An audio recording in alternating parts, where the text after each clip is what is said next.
paz, irmãos. Amém. Saúdo a todos com a paz do Senhor.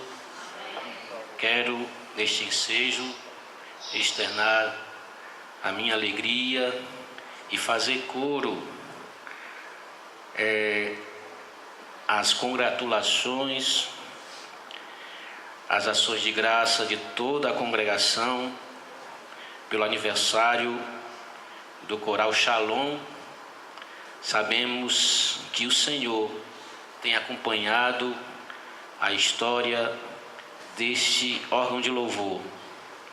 Louvamos a Deus porque Ele tem sido bom para com o seu povo e tem usado o Coral Shalom para ministrar louvores consagrados, abençoados, louvores que têm edificado as nossas vidas. O maestro Jason estava dizendo assim, olha, está perto de terminar, mas na verdade quando nós estamos envolvidos com louvor e adoração, estamos envolvidos com a música que é dedicada ao Senhor, parece que as horas não passam, né? Há um momento de alegria, há um momento em que a gente é elevado a Deus, a nossa alma, o nosso espírito se achega mais a Deus nesses momentos em que louvamos ao Senhor. E temos a certeza que o Coral Shalom, ele nos proporciona isso. É tão bom ouvirmos o Coral Shalom. Tem ministrado em nossas vidas, tem edificado as nossas vidas. E por isso nós estamos alegres por esse aniversário, porque sabemos que o Senhor tem levantado homens e mulheres que professam o seu nome. Aleluia. E cujos louvores chegam à presença de Deus. Aleluia. E somos gratos a Deus. E o mais interessante, eu estava meditando ali, é que este louvor, ele há de perdurar por toda a eternidade. Amém, irmãos? Um dia nós estaremos lá no céu, louvando ao Senhor um cântico novo. Glória a Deus. É por isso que nós estamos alegres. E felicitamos a todos os membros do coral que está aniversariando, Coral Shalom. Meus amados, quero vos convidar a ler um trecho das Escrituras, que está no livro do profeta Isaías, o capítulo de número 38. Nós iremos ler do versículo 17 até o versículo 20. É o versículo 20 que serve como base para a comemoração do aniversário do Coral Shalom. Isaías capítulo 38, versículos 17 ao 20. Diz assim a palavra do Senhor. Essa passagem ela é uma parte do cântico de ações de graças de Ezequias, o rei Ezequias. Passei por grande sofrimento para o meu próprio bem, mas por amor à minha vida, tu a livraste da cova da corrupção, porque lançaste todos os meus pecados para trás de ti. Pois a sepultura não pode te louvar, nem a morte te cantar louvores. Os que descem à cova não esperam a tua verdade. Os vivos, apenas os vivos, são os que te louvam, como faço hoje. Os pais contam a tua verdade aos filhos. Versículo 20, que é o versículo tema dessa festividade. O Senhor salvou-me. Nós o louvaremos com instrumentos de cordas na casa do Senhor todos os dias de nossa vida. Louvado seja o nome do Senhor. Se nós fôssemos dar um tema a essa mensagem, a reflexão que iremos fazer nesse trecho da palavra de Deus, nós poderíamos dar esse tema numa forma de interrogação. E essa seria uma interrogação dirigida a cada um de nós. Qual é a tua motivação para louvar o Senhor em todos os dias da tua vida? Você já refletiu sobre isso? Qual é a tua motivação para louvar ao Senhor? O trecho da palavra de Deus nos fala de Ezequias, que era rei de Judá. E a vida de Ezequias, ela vem mais esmiuçada no segundo livro dos reis de Israel. no capítulo de número 18 em diante. E a palavra de Deus nos diz quem era Ezequias, o rei Ezequias. Nos versículos de número 2 até o versículo de número 7 do capítulo 18, a Bíblia nos dá uma breve biografia do rei Ezequias. Diz a palavra de Deus que ele tinha 25 anos quando começou a reinar e reinou 29 anos. E sua mãe se chamava Abi, filha de Zacarias. E aí vem a expressão que mostra quem era Ezequias, como o Senhor o via. E as Escrituras dizem que ele fez o que era correto diante do Senhor, conforme tudo que Davi, seu antepassado, havia feito. Interessante que em outras biografias dos reis de Israel, dos reis de Judá, há uma referência sempre a que alguém andou nos caminhos. E diz assim, nos caminhos de seu pai, nos caminhos conforme fez o rei tal.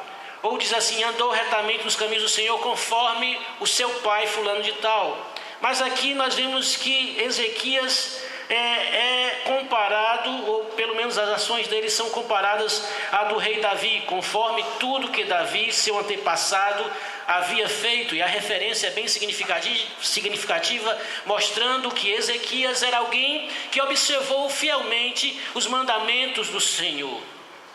E não para aí, as Escrituras prosseguem dizendo que ele promoveu um grande avivamento em Judá.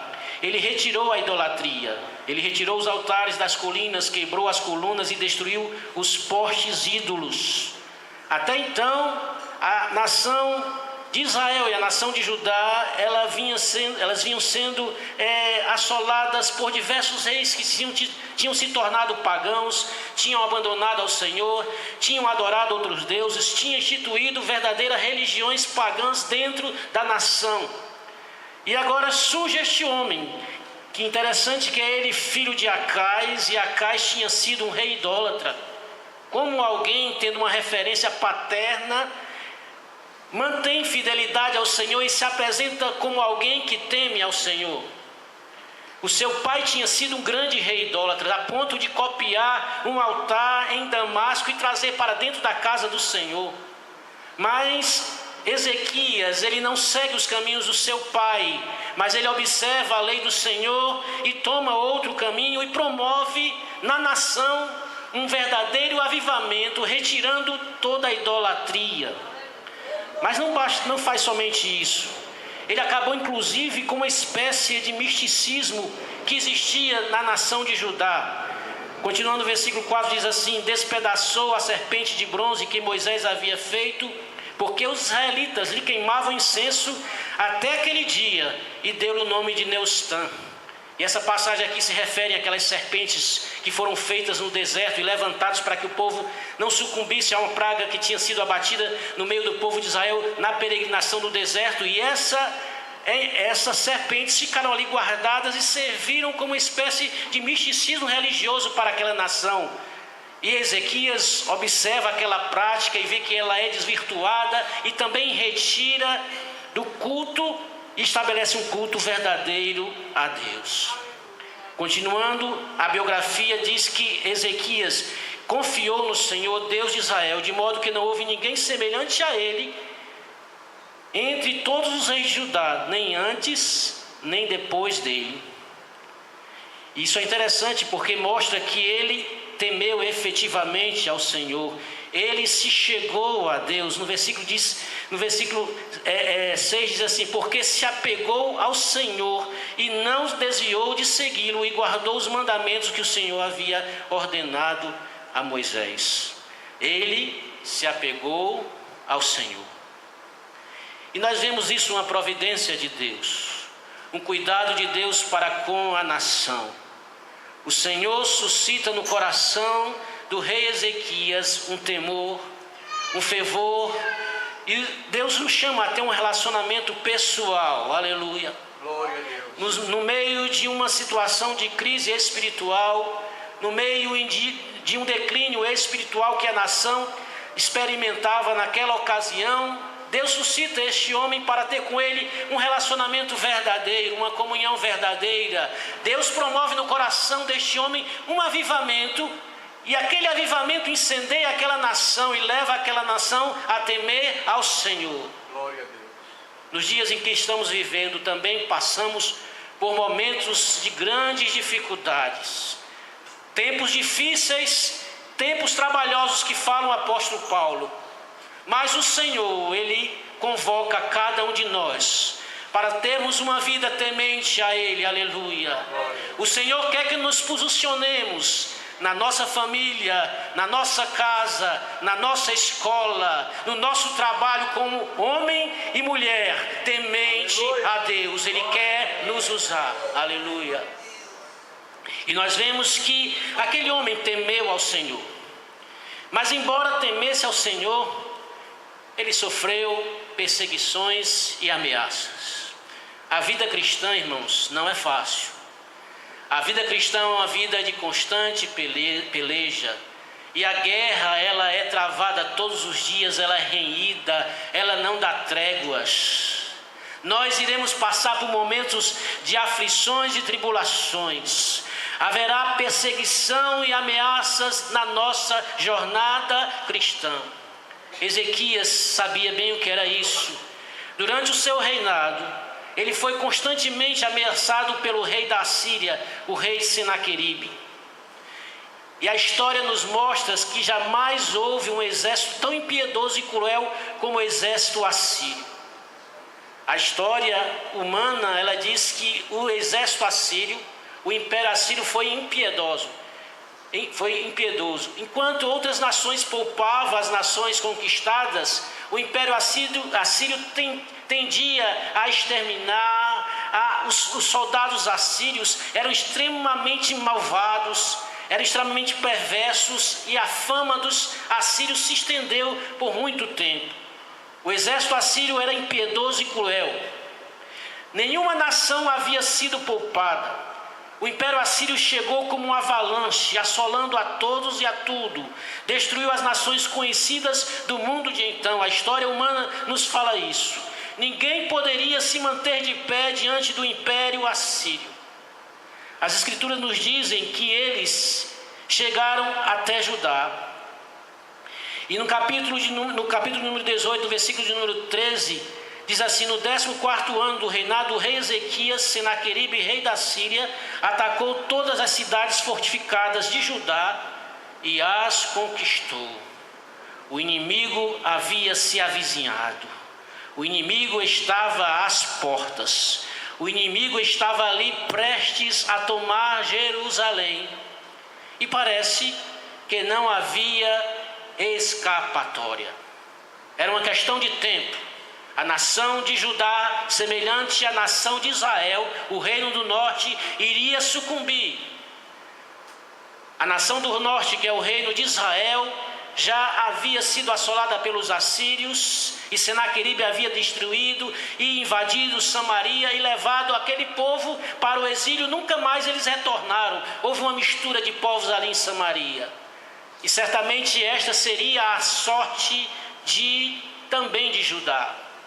Mas Deus havia levantado Ezequias. Aleluia. Como Deus é maravilhoso, irmãos. Como Ele providencia tudo. Aleluia. Glória a Deus. Deus havia levantado Ezequias, que temia ao Senhor. E aquele império, ele já quitava-se de ser invencível. No versículo de número 33 e 35 do mesmo capítulo, diz assim: por acaso os deuses, isso foi dito por um dos embaixadores do rei do império assírio, por acaso os deuses das nações puderam livrar a sua terra das mãos do rei da Assíria?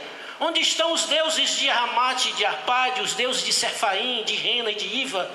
Por acaso livraram Samaria da minha mão?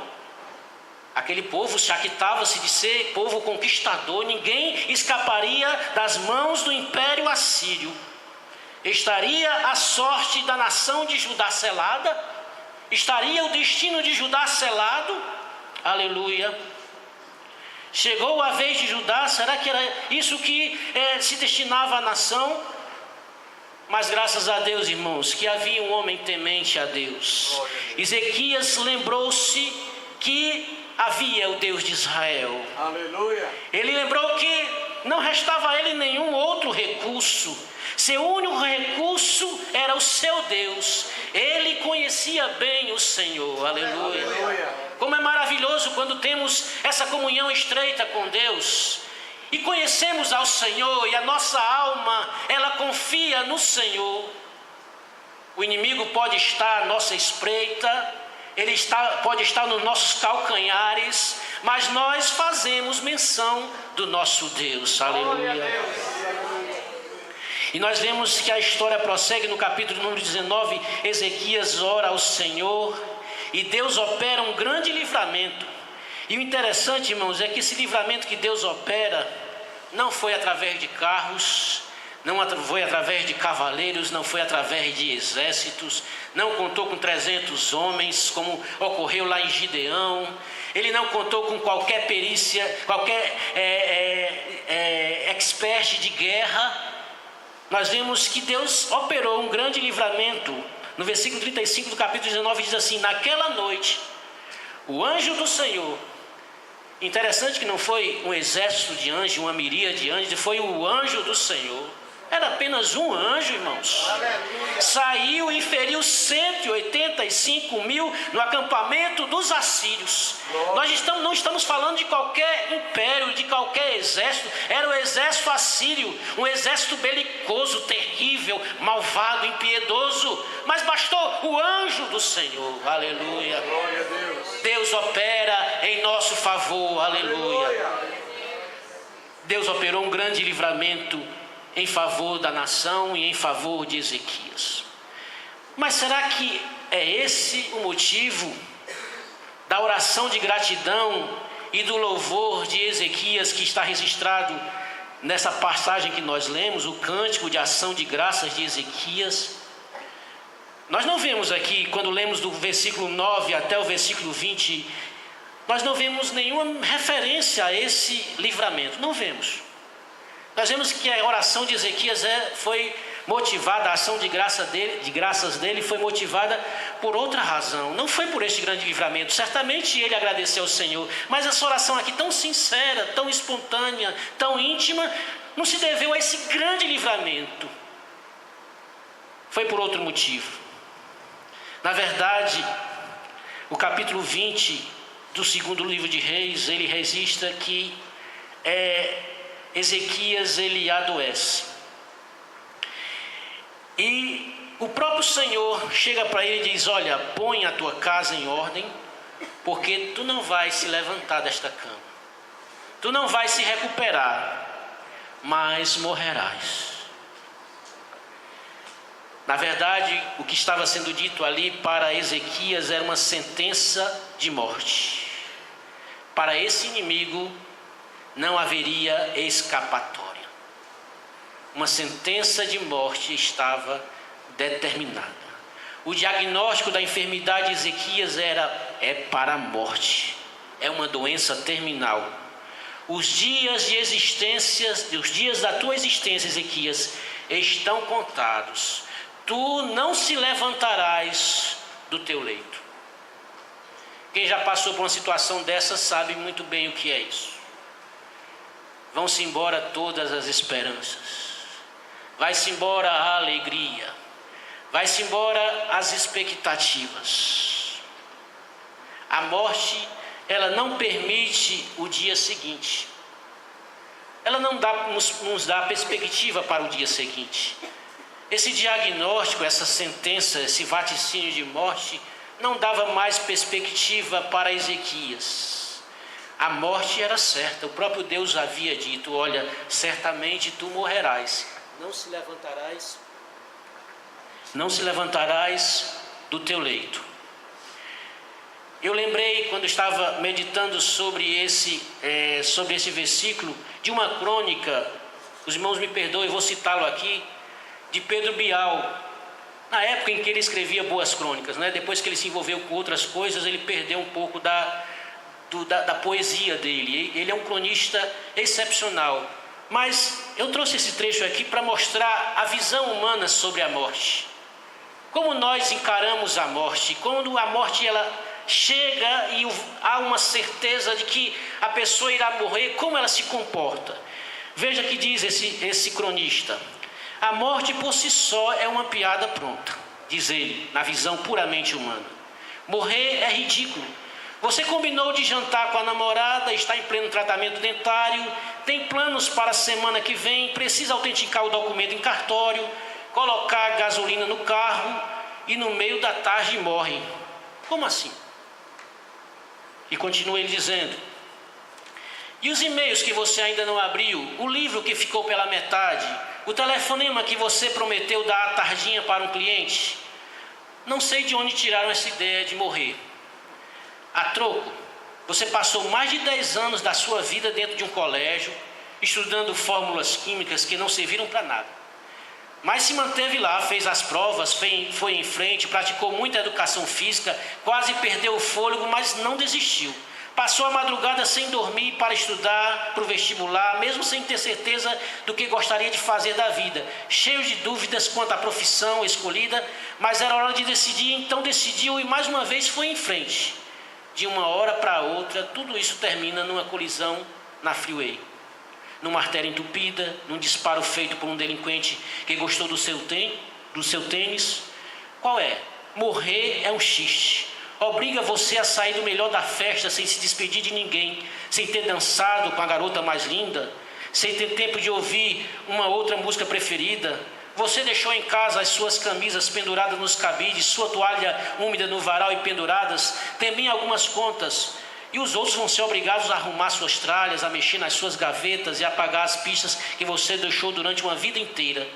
Logo, você que sempre dizia: das minhas coisas cuido eu.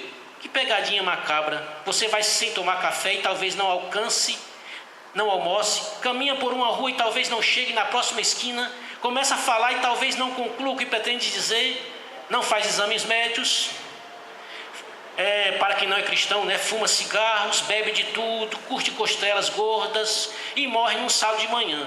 Isso é para ser levado a sério? Tendo mais de 100 anos de idade, vá lá, o sono eterno pode ser bem-vindo. Já não é mesmo muito fazer o que fazer com o corpo. O corpo já não acompanha a mente e a mente também já rateia, sem falar o que há quase nada guardado nas gavetas. Ok, hora de descansar em paz. Mas antes de viver tudo, morrer é cedo. O morrer cedo é uma transgressão, desfaz a ordem natural das coisas. Morrer é um exagero. É assim que termina o cronista. E é assim que muitos homens encaram a vida, encaram a morte. De repente, alguém que tem tantos planos na vida, tem tantos projetos, simplesmente os projetos ficam no meio do caminho, são abandonados. Uma visita que está marcada também, a visita não chega, porque a morte, ela não espera, ela assalta. Muitos dizem que a morte não deveria ser algo da vida humana, mas ela é um incidente.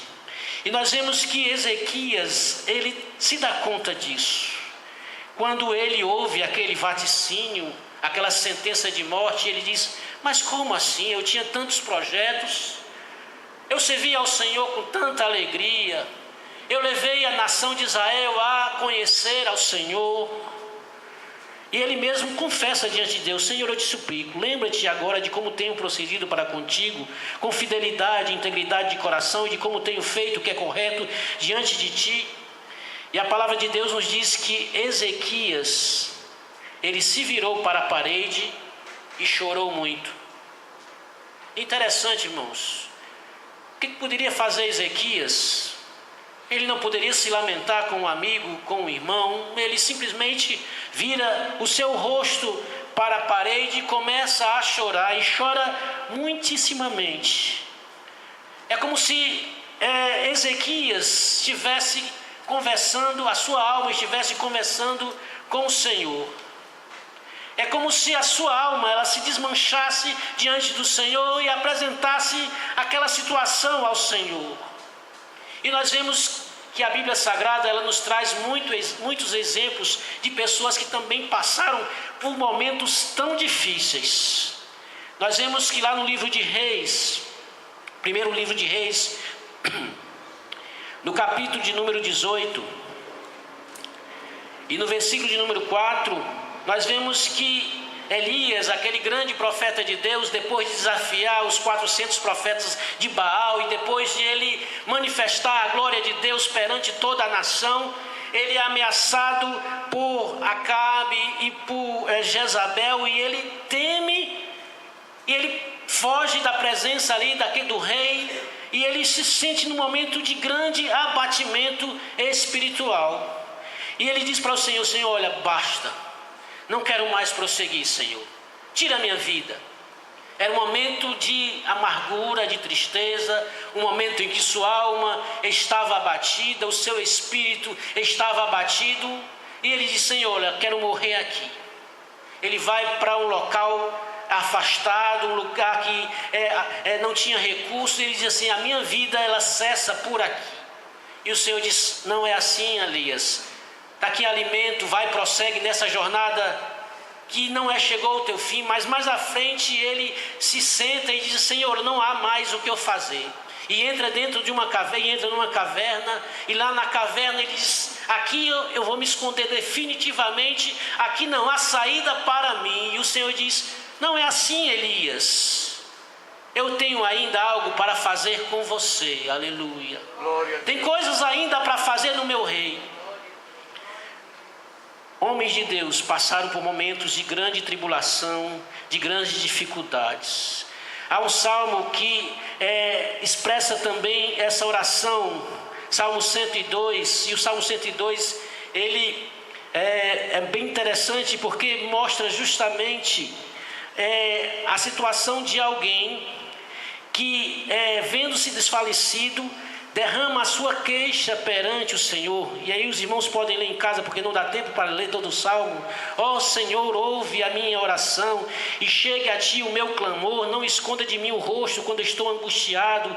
Inclina os ouvidos para mim quando eu clamar. Ouve-me depressa, pois meus dias desapareceram como fumaça e os meus ossos ardem como brasa. Meu coração está ferido e seco como a erva, por isso até me esqueço de comer. Há momentos que passamos também por esses vales. Há momentos em que a nossa alma parece se definhar. Ezequias estava passando por esse momento. O salmista no Salmo 42, verso 5 diz assim: por que estás abatida, ó minha alma? E por que te perturbas dentro de mim? Quantos nós não passamos por estes momentos, irmãos? Momentos de angústia, momentos que nós perdemos a esperança. Ezequias estava passando por essa situação e ele então vira seu rosto para a parede e faz essa oração silenciosa, uma oração de amargura, uma oração de contrição, uma oração de pesar. E o interessante é que o efeito não demora. Quando Isaías fala para ele: olha, prepara a tua casa, põe em ordem a tua casa, porque tu não vais se levantar do teu leito, certamente morrerás. Isaías vai saindo, quando ainda está nos átrios da casa do rei, o Senhor, ele ouve a oração de Ezequias. E a oração tem uma resposta imediata. Aleluia. Volta Isaías e fala para Ezequias: eu darei mais 15 anos de vida a ele. Aleluia. Deus atenta para o nosso clamor, irmãos. Não estamos sozinhos nessa jornada. Aleluia. A caminhada pode ser difícil. Os problemas podem nos assaltarem de tal maneira que nós perdemos muitas vezes a esperança. Mas o Senhor, ele ouve a nossa voz, aleluia. Ele nos conhece muito bem, ele compreende o nosso sofrimento, aleluia. Sabe por que o Senhor compreende o teu sofrimento? Porque ele se humanizou, ele se fez carne, ele experimentou toda sorte de dor e de sofrimento. Ele tomou sobre si as nossas dores. Aleluia. Ele levou sobre si. O Senhor te conhece. O Senhor sonda a tua alma. Ele te vê. Aleluia. Aleluia. Ainda que a tua oração seja silenciosa, ainda que o teu balbuciar de lábios seja entre você e a parede, o Senhor ouve a tua oração. A maior alegria do que isso, irmãos? há maior segurança do que esta, de sabermos que o nosso Deus, Ele está perto de nós? Esse era o louvor, o motivo do louvor de Ezequias. O Senhor o havia escutado, o Senhor o havia livrado da morte, o Senhor havia dado a ele 15 anos, tinha acrescentado a ele 15 anos de vida. E nós ficamos pensando, será que, como seria interessante a gente saber que vai morrer? O Senhor disse, não, olha, eu vou te dar aí um prazo de garantia, está aqui mais 15 anos na tua vida, né? A gente imagina que é um presente sem igual, e ele experimentou isso e ele louvou ao Senhor. Mas eu quero falar de que esse foi o motivo da gratidão e da adoração de Ezequias. Mas nós temos um outro motivo. Certamente em algumas situações, alguns aqui não vão experimentar essa bênção que Ezequias experimentou. A morte vai chegar e irá nos levar. Aleluia. Para Ezequias, 15 anos depois, ele morreu. Houve um acréscimo na vida de Ezequias. Interessante que quando ele vai agradecer ao Senhor, ele diz assim: passei por grande sofrimento, mas por amor à minha vida tu a livraste da cova da corrupção. Ele diz assim: apenas os vivos são os que te louvam, como faço hoje. No versículo 18 diz assim: pois a sepultura não pode te louvar, nem a morte te cantar louvores. Os que descem a cova não esperam a tua verdade. Mas digo-vos nesta noite, aleluia, nós temos uma esperança maior que a esperança de Ezequias. Aleluia. Nós temos um motivo de alegria que supera o motivo de Ezequias. Aleluia. A morte, ela já não é mais uma certeza para nós. Certamente a morte física será uma certeza, porque com o passar dos anos e com as enfermidades nós iremos experimentá-la. Mas nem a morte tem domínio sobre nossas vidas, aleluia. Há uma esperança de Deus, aleluia, de redenção para as nossas vidas. Ezequias experimentou a morte 15 anos depois, e dizem que esses 15 anos de Ezequias não foram bem aproveitados. E quem sabe, às vezes esses acréscimos talvez nem aproveitamos bem as nossas vidas. Mas o que nós temos motivo para agradecer ao Senhor é que a morte não significa o fim de todas as coisas. O Senhor, aleluia, nos faz que as nossas vidas se projete para além da morte, aleluia. Moisés, tem uma passagem que eu acho interessante. Moisés, ele insiste com o Senhor para entrar na terra prometida, e o Senhor fala assim: não, Moisés. Ele insiste mais uma vez e mais outra, até o momento em que Deus diz para ele: basta, Moisés, olha, não se fala mais nesse assunto, isso aqui é prego batido e ponta virada, não tem mais como você argumentar comigo. Quem vê Deus agindo assim pensa assim: mas como Deus foi tão inflexível a ponto de Moisés não conseguir entrar naquela terra que Deus havia prometido. Justamente esse grande líder não entrou na terra prometida. Mas Deus tinha uma perspectiva melhor para Moisés, aleluia. Deus tinha algo mais além da terra prometida. Quando Moisés sobe ao monte e Deus mostra aquelas campinas, certamente ele desejou entrar ali, mas o Senhor, ele tinha outra morada para Moisés, aleluia. Uma morada que está prometida a cada um de nós, aleluia. Nós temos motivo para adorarmos a Deus nesta noite. O Senhor, ele nos garantiu a vitória contra a morte. Não é uma vitória temporária, não é apenas um acréscimo de vida. Um dia nós iremos experimentar, aleluia, a ressurreição dos nossos corpos, aleluia. E como diz o apóstolo Paulo, aquilo que é imortal vai se revestir de imortalidade, e aquilo que é corruptível vai se revestir de incorruptibilidade. Então se dirá: onde está a morte, a tua vitória, aleluia. Esse é o motivo da nossa adoração nesta noite. Esse é o motivo da adoração do coral nesta noite, aleluia. Nós então temos apenas perspectiva de vida de 2, 3, 5 anos, 10 anos de vida. A nossa perspectiva, ela transcende esta vida e avança para a eternidade, aleluia. Nós temos outra visão sobre a morte. O morrer para nós, aleluia, é Cristo. Como é belo isso, irmãos, como é maravilhoso. Eu acho interessante quando às vezes o pastor fala aqui, olha, eu quero ir para o céu porque Jesus está lá, aleluia.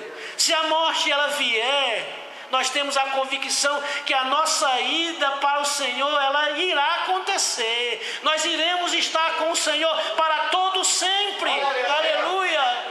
O Senhor é o nosso bem maior, não é a nossa qualidade de vida, não são aqueles que nós recebemos do Senhor, não são as bênçãos que nós desfrutamos, mas o Senhor, Ele é o nosso bem maior, a nossa alegria está depositada nele, todo o nosso desejo, todo o nosso amor está devotado a Ele. A morte pode fazer cessar os nossos planos, não temos controle sobre isso, isso está nas mãos de Deus. Mas nós sabemos que mesmo quando a morte nos assaltar, aleluia, nós iremos transpor o Jordão, aleluia, e lá no porvir nós estaremos com o Senhor para todo sempre, aleluia. Não são as bênçãos que é o motivo da sua alegria, não são as conquistas que o Senhor proporciona e nos dá pela sua grandiosa misericórdia que é o motivo da sua alegria. Certamente também é, mas não é o maior motivo. Não são as conquistas, não são a família que você irá constituir. O pastor falou isso aqui hoje, né? Nós não podemos depositar nossa esperança nos nossos filhos. A alegria, ainda que os filhos sejam alegria para nós, mas toda a nossa alegria não pode ser depositada neles. A nossa alegria está em um dia nós estarmos para sempre com Jesus, aleluia. E quem pode proporcionar essa alegria? Como nós conquistarmos essa alegria? Somente indo até Jesus. Não tem outra forma de nós chegarmos diante de Deus. Não tem outra forma de nós escaparmos da morte. Certamente a morte física aqui foi de alguma maneira postergada por alguns anos para Ezequias. Mas ela veio. Mas nós temos uma esperança de que a morte, ela não será o nosso destino eterno.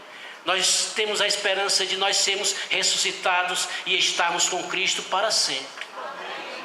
Mas para isso, nós precisamos nos chegar a Deus. E nós só chegamos a Deus através de Jesus. É Ele que tem os méritos, é Ele que nos imputou todos os méritos para que nós tivéssemos acesso novamente a Deus. Nesta noite, se você não teve esse encontro pessoal, essa experiência pessoal com o Senhor, experimente, aleluia. A maior razão da nossa alegria, o maior motivo do nosso júbilo, certamente o maior motivo de este coral estar cantando nesta noite e está há 16 anos louvando ao Senhor, o maior motivo é de que um dia nós iremos estar para sempre com o Senhor. Deus abençoe. Aleluia.